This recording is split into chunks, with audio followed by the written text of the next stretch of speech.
Anem a comentar el procediment per a canviar la nostra contrasenya d'usuari de la universitat. Per a fer-ho, accedirem des de qualsevol navegador a la URL comptes.uv.es i a continuació premerem sobre el botó Gestiona els teus comptes. Se'ns sol·licitarà el nostre usuari i contrasenya actuals. En aquesta secció, anomenada El meu usuari, veurem que la quarta de les opcions es diu Canvi de la contrasenya.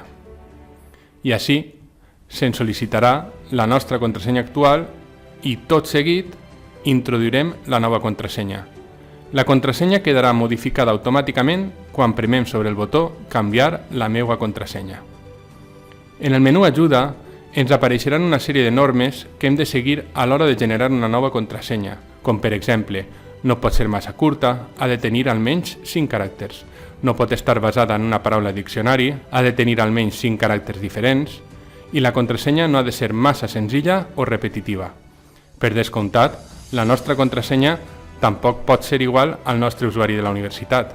Una mica més avall es mostren alguns exemples i algunes recomanacions per a generar una contrasenya, com utilitzar una lletra majúscula o utilitzar símbols admesos com l'arroba, etc.